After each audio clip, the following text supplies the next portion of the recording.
Welcome to the second annual Resiliency Summit for Animal Professionals hosted by GRAZE. At GRAZE, our mission is to bring mental health support to those in the zoo and aquarium industry by raising awareness, sharing ideas, resources, and tools.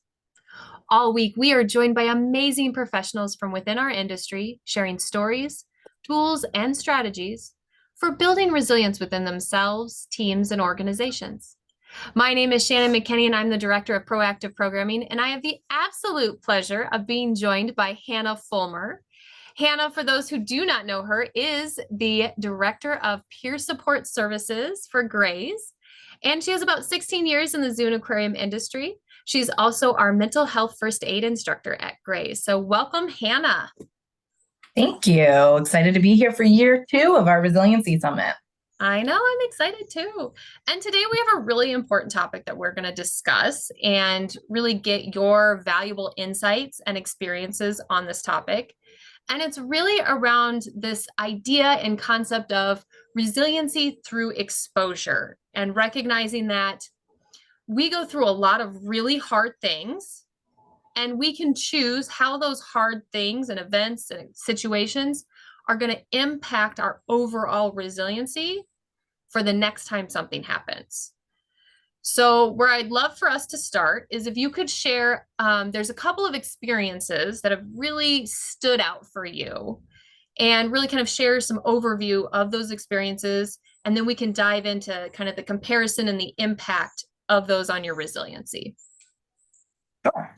When we were kind of tooling around with the ideas of, creating a common theme for this year's Resiliency Summit, and we got to that concept of when you're in it, right? How do you have resiliency when you're in the weeds? And 2 stories specifically stuck out to me, and I wasn't exactly sure which one would kind of bring the best perspective, or I don't know. I rarely know what my ultimate goal is, other than I just want to share and I want to show up as a peer for people. And then I think you and I were talking about it, Shannon, and you brought that attention to the process of, well, one was a previous event and then the other one was a post event from my critical incident experience.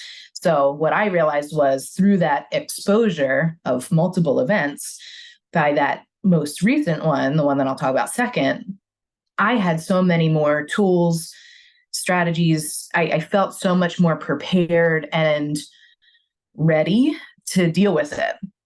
Not that I wanted to deal with it, but I was going to deal with it, right? So the 2 stories that come to mind, and I will do my best to say as succinct as possible, because the true details of what happened, they are not really the important part here, but to get an idea of the potential impact. The first one was many years ago now at one of my institutions. I was a lead keeper, and at the time we were dealing with a senior person, my supervisor, became ill. And while they were ill, their decision-making was starting to kind of wade. We didn't want to take away the power or shift the structure too much before they ended up leaving. And it ended up becoming quite abrupt throughout that time of the lead, myself and the other lead taking on more responsibilities and trying to do more. And then ultimately that supervisor did unfortunately pass away. So in that, we had this time where maybe we could have been a little bit more prepared, and we were not. And then we also had, not only were we now grieving a person, but we also had animals that were still relying on us. We were getting ready for a pretty significant draft transfer. We were also getting ready to open a brand new $12 million building that involved large, dangerous carnivores, and moving them throughout the institution. It was that phase, right? So it was a lot. And I took me some time and took me some therapists to realize that I did not handle that great. I don't think that I was maybe set up for success, but I also, because I didn't process or know how to process grief or compartmentalize certain things or communicate clearly to staff, I don't think I showed up as my best. And I can now say that that's okay. But that was that experience. Then the second story was at my most recent facility, my last facility, where we had an on-site epidemic. So, and this was after COVID, and this was after my critical incident, but an animal became acutely ill. And that animal died within, I want to say, 24 hours of becoming acutely ill. And the next day, another animal passed away. So we, even after the acute illness and death, we shut down. Like we were like, okay, extreme quarantine protocols, like bleach, everything. Goodbye, nose hairs and eyeballs. Like, good luck, everybody, right? So we were changing clothes, we were changing boots. We, like I said, we were bleaching everything, cleaning as much as we could. Thankfully, the necropsy results came back to tell us that those two particular deaths were not related. However, that first death was something that could be transferred either through food, through the ground, through some other kind of vector. Not a ton known about it, but could be bad. And we obviously saw that it was a significant illness. So we maintained that significant protocol of quarantine for a while, bleaching all the things. I'm pretty sure my staff and I mustard gassed ourselves a few times because it was around large cats. So between using bleach and the ammonia from the pee, not great, not a great situation. But for that instance, I felt much more at peace is a hard way to describe it, but that's what comes up, that I was far more accepting of this is what's happening. I'm going to communicate all along the way. I had established a just culture with my staff so that when we were feeling the way that we were feeling, we had that psychological safety to talk to one another about our frustrations, our anger, our sadness. These could all be things that we talked about, and then we could tuck it away to then go deal with the animals that we had to deal with. And then, for our brief moments of break, we could share that space with one another. There was another animal loss. Unfortunately, that animal was what I would call like downstream from that initial loss. So after that one, it was again, like we just kind of we power washed a lot of things, and really, really dug into what we can do to prevent further losses. And thankfully, there were no more from the time that I was there. So that one kind of closed itself up eventually. But both of those experiences for me were long-term, right?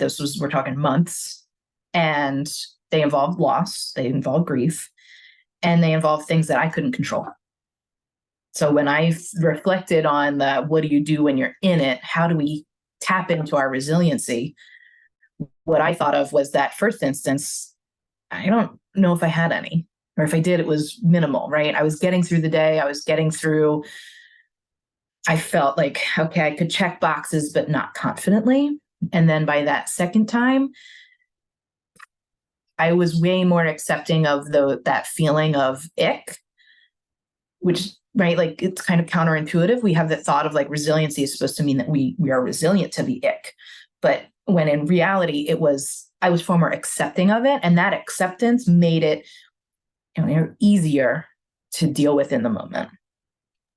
So that's what I'll be referencing.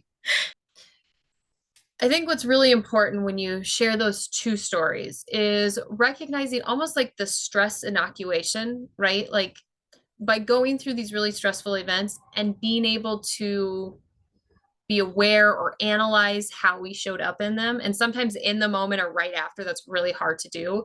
But over time, we can start to see, like you said, resiliency isn't necessarily about avoiding the ick, but really starting to understand like, okay, here's how I feel in these really hard times. And I can still show up as that calm, forward focused individual and figure this out and really collaborate. So if we had to compare these two events, what tools do you think, especially in the second event, have you seen grow or change over time when compared to that very first event that may not have been actually existent at that time?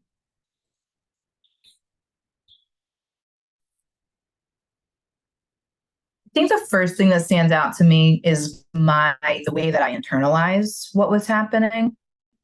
So for the first event, it was something was happening to me, and it was very me focused. And I also probably created the feeling that I couldn't talk to anybody about it. I couldn't talk to the other keepers. The other lead and I were going through this together. So I didn't want to put on them that this was really hard, that I had all these things happening, and I didn't want to bring it to upper. I felt like I had no one. And that's why I did end up going and talking to a therapist about it.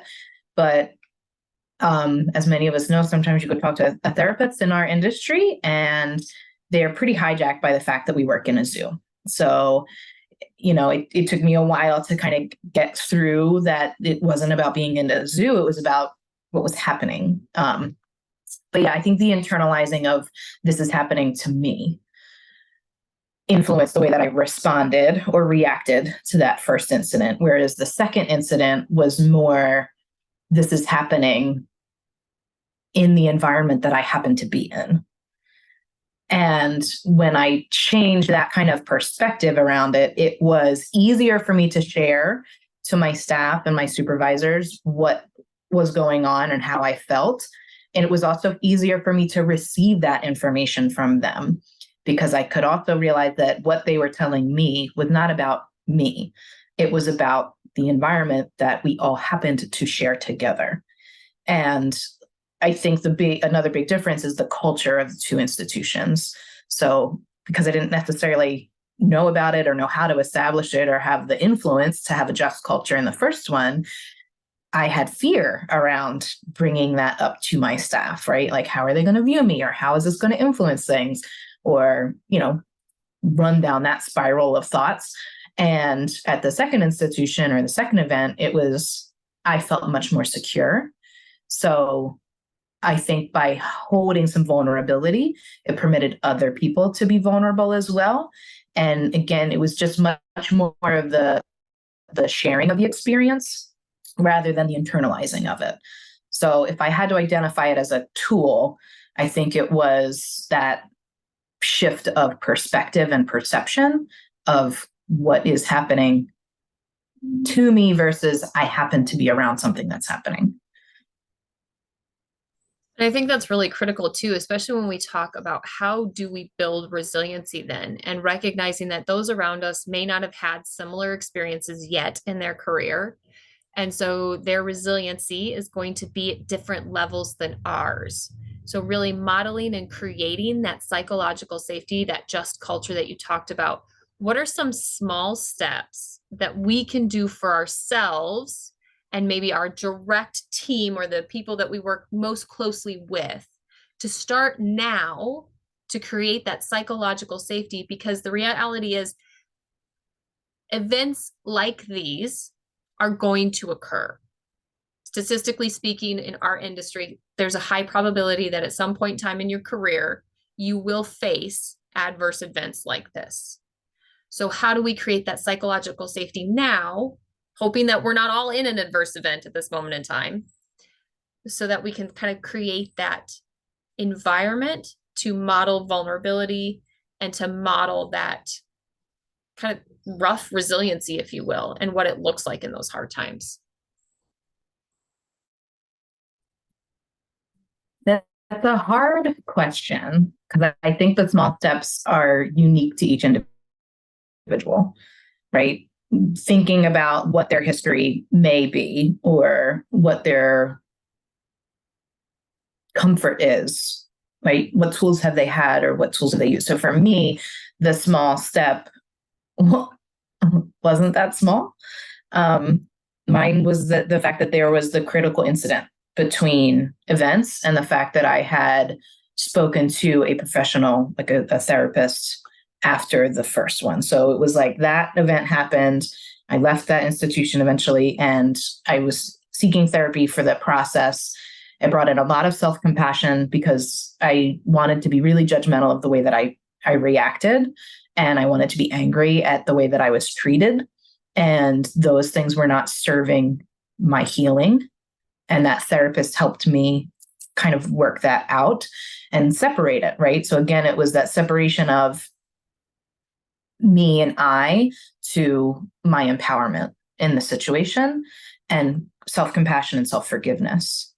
And then there was the critical incident, which brought a different category of healing and a different category of, okay, this is happening now. And I had that experience of meeting my first peer post response and the critical incident stress management, and then all of the other training that I've had with mental health first aid and assisting individuals in crisis, group crisis intervention, even psychological body armor, like all of those things kind of piled into one. Not that I had all of that before the second incident, but I did have some of it.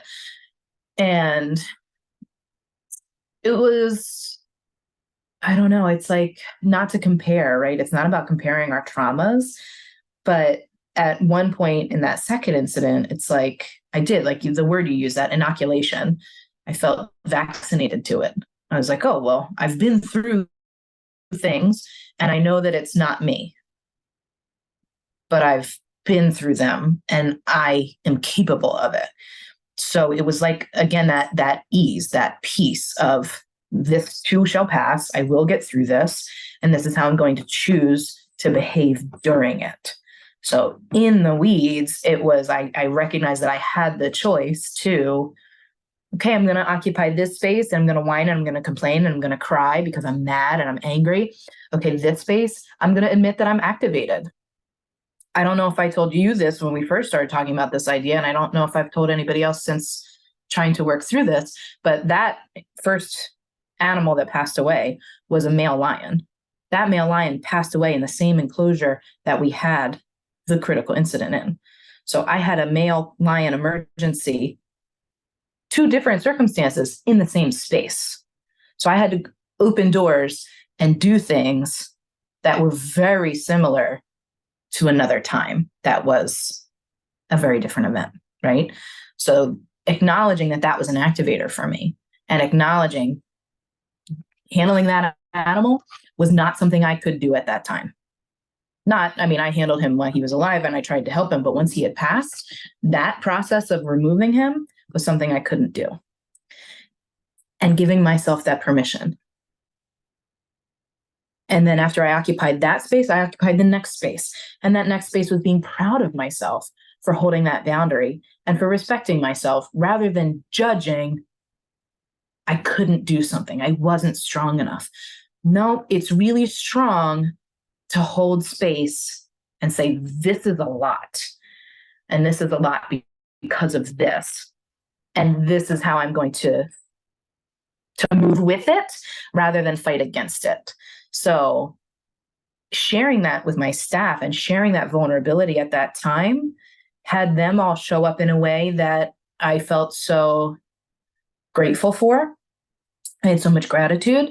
And then I think that kind of being at the beginning of that second event set the standard so that when anybody felt a certain way, we all felt comfortable sharing it and having open dialogue. There was no judgment. There were maybe there's absolutely dark humor involved at certain parts. Like that was something that we probably not the best jokes sometimes, but it helped us. And we gave ourselves that ability. We did that. And we just kind of were there for one another in a way that was different because it wasn't happening to any one person. No one was like, oh, you took this ability away from me. It was, oh, this is happening. And then we could have clarifying questions. We could have, let's challenge it, right? Another thing that I think helped in the second one, which wasn't really a tool, and I don't think I identified it at the time, but knowing what we know now, was we occupied a lot of, is it fact or is it opinion? Because the second time was so medically involved. We had some facts. We didn't have a lot, but we had some. So what are the facts? And when we did that, it was a little bit easier to filter through this fact is influencing this decision versus this opinion is influencing our feelings. And when we did that and kind of compartmentalized those things, again, it made it easier to do what we had to do in the moment to try to keep the other animals safe, to try to keep ourselves safe. while also showing up and permitting emotions to be a part of the discussion, right? I think in the first one, I felt like I was under that preconditioning of don't become emotional, or don't let your emotions do this and your emotions control you kind of mindset. And then by the second one, I'm kind of in the headspace of, well, emotions are permitted. We can have emotions. It would be great if we could not be emotional at times of decisions, but we can acknowledge that we have emotions, right? And I think that actually might be the biggest key right there, is that conversations and understandings around the emotions component and how it impacts how we handle stress and some of these really challenging events, and recognizing that trauma and grief and all of that is not a one size fits all, right? There isn't one event that is more traumatic than another. Everyone sees it, perceives it, experiences it different, even the exact same event. And so really giving space for the different emotions that are going to come up, and that what you experience emotionally may look very different than what the person right next to you experiences it. And that's okay. Right. So I think when we look at the impact of some of these events and how we can start to look at our past events in that judgment-free self-compassion space, and then how we start to transform that in any potential future events. What, in your opinion, is probably the most helpful thing that someone, regardless of their title, regardless of their level, could start to do today?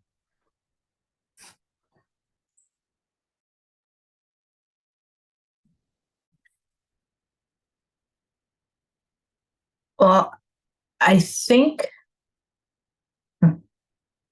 one of the things we could all start doing is to start forgiving ourselves. Remembering that at that time, we made the best decision that we could with the information that we had. And now we are making a new decision, or a different decision, because we have new and different information. And not to invalidate our experiences by feeling like we need to let the bad stuff go, but use that forgiveness experience to decide what we want to learn from it and what we want to choose to release, right? What pressure can we release as far as that self-forgiveness and compassion, which I think you're going to talk a little bit more about, so I won't dive too deep into that concept. But I think that self-forgiveness goes a really long way into, I was far more accepting of help for the second incident or second event because I had forgiven myself for the way that first event had gone. Had I not gone through that, I don't know if I would have been as accepting, because it was my staff that really showed up and really gave me permission to be a human at that time.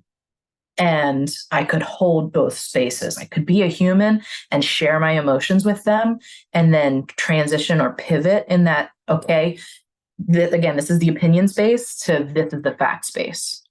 And I don't think if I hadn't done that work in the beginning, or that time between, and also set the standard of that was the type of culture that I wanted at that second institution. And really, like, when I brought staff in, we challenged beliefs, we challenged biases, we hit the reset button on a lot of ways that people had been trained. But I think that brought an incredible value to the way that we manage that as a team. So it wasn't just me as the mid-level leader doing all the things. It was certainly not my upper management at the time, because they were similarly afraid of losing more animals. And it wasn't also my front level staff, but the fact that we all, at all of those levels, expressed those things, and we gave permission to, I am angry right now. Like, I can't believe we just sat in this den and bleached all this, and we're, stumbling out, coughing and choking, right? And oh, I'm so angry that we have to do it, but I'm going to keep doing it, or I'm going to find a better way to do it, or I'm going to do something slightly different, right? Like we're going to find the ultimate goal of cleaning for safety, but give permission to all of those things along the way. And when something shows up that maybe we're a little less proud of, or we feel that we could have done better with, instead of letting that sink us. I think last year at our Resiliency Summit, we talked with Dr. Pope about the sinkers, right? Instead of letting that hook and sink us so heavily and so quickly, simply looking at it and saying, okay, that's the thing that I would like to work on. I'm going to pick that up and I'm going to put it over here, and I'm going to dive in later when I have time, when I have energy, right? I think that's another part of the self-forgiveness, or that process, that we have this sense of urgency that it all has to be right now, right? You got to get the zoo open by 10. You got to get the keeper talk by 11:30. You got to get the animals out by this. You got to have the shift time at the right thing. So we are conditioned to that. Get it done, bam, bam, bam, right? And depending on what your level is, depending on where you are, those influences are all different as well, right? Like you have experience in the upper level. I mostly lived in that mid-level and frontline, but we both have similar conditioning of this is the timeline to do it. And when we don't meet that expectation, however realistic or not, when we set the expectation and we don't hit it, now we failed. So changing, I think, the perception or perspective of, I do have to do this. I do have to address this, but I don't have to do it right now. I can say, oh, I said that thing. It was wrong. I didn't love it. Move forward. And as a team, we can do that here, right? Whether that's me working with my coworkers, me talking to supervisors, me delivering information to frontline staff. In the moment, I can say, oops, I'm going to try again. I almost did a oops, I did it again joke, but probably not the right place for that. Because I do sometimes repeat my errors and my mistakes. Oops, I did it again. I'm going to get stuck on that now. But in that moment, address it and move forward, right? Apologize for a real thing. Don't just say, I'm sorry. I'm sorry, I said this. I would like to try that again. Give me the chance. And then later doing that personal work, right? Like we don't have to do that whole personal work with all of those people. Let me think about why I did that, or how that came about, or what's the neural pathway, right? I think the tendency is that when we do that activity of, okay, I have to deal with this, I'm going to deal with it later, is it becomes that I never deal with it. And then those are the things that end up sitting there for so long that later on, you love the example, right? We stumble onto an intern that kinked the hose or hung the hose up kinked, and we lose our minds and we're like, oh my God, like, where did this come from? Why am I here? And it's probably because somewhere back here, some box that you've tucked away that you've never dealt with, whether it's you said the wrong thing, you reacted the wrong way, you did a thing at that time that you're less than proud of. It's time to start unpacking those boxes, because those experiences are no longer serving us. It's annoying. We carry enough weight day to day. We don't need to do it anymore. And we can show up for one another, and we can show up for ourselves as people who happen to be awesome, because we are doing amazing things. And think of, once we give ourselves that kind of permission, the kind of relationships that we're going to start to open ourselves to. I can tell you the relationship that I thought I had with everyone at that first institution, it's very different than the relationships that I ended up having with everyone at my second institution, as well as the animals. Yeah, and there is so much there. And I hope that as people listen to really that awareness piece and that forgiveness, and yes, we have one of the other episodes in the Resiliency Summit is going to focus heavy on forgiveness and self-compassion as tools, but really recognizing that it's all valid. it all plays an important role. And every situation that we have, some of the hardest, crappiest ones that feel like in those moments in time, we may not make it through, sometimes have the most profound impact on our future resiliency. And it can be really hard in those moments to see that. And that's where we always recommend doing that work with a trained professional, whether that is a therapist, psychotherapist, counselor, or a peer who gets it, who's not hijacked. Yes, hi, Hannah. Who gets it, who's been there, been through something similar, and can truly hold that space without getting hijacked by the fact that it was an animal or, the location, right? We've covered a lot in a very short period of time, a lot of really important nuggets of information and whatnot. But I would love for you to, if you had one or two things that you hope anyone listening to our talk today walks away with, what would those one or two things be?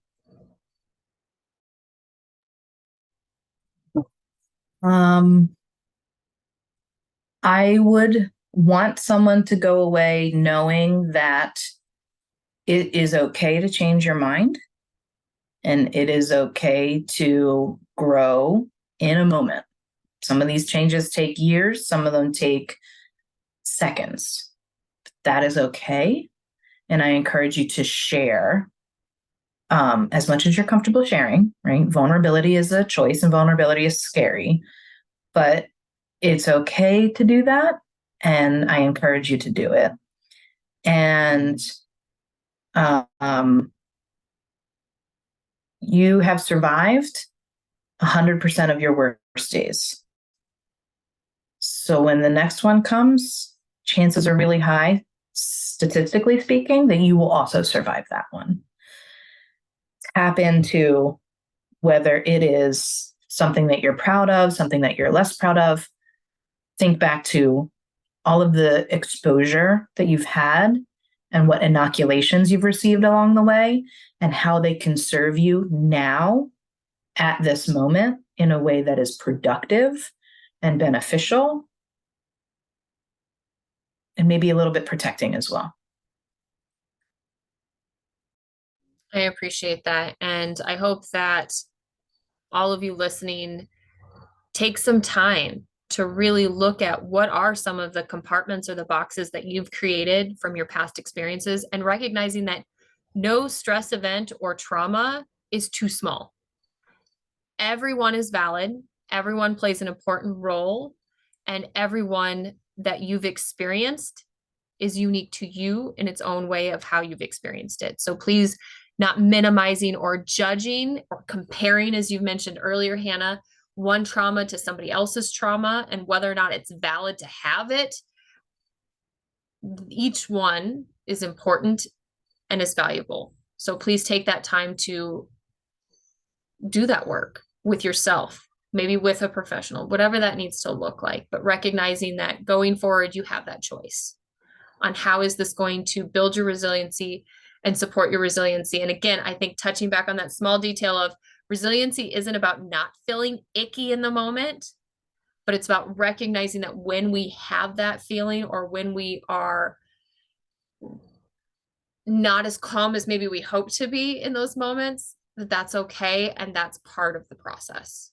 So thank you so much, Hannah, for taking time today to talk to us about, essentially the messy middle and that resiliency resiliency growth is messy.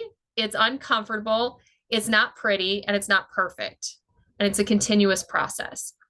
I hope all of you continue watching the Resiliency Summit. I hope that your day is not as stressful as maybe it might be or has been in the past. And if you want to find out more information, especially on GRAZE's peer support or how to find resources local to you, reach out at our email and website, which you should have in all of the emails that you're receiving from us at this moment in time or from the speaker page here. And we look forward to continue to seeing you the rest of the Resiliency Summit. Thank you all.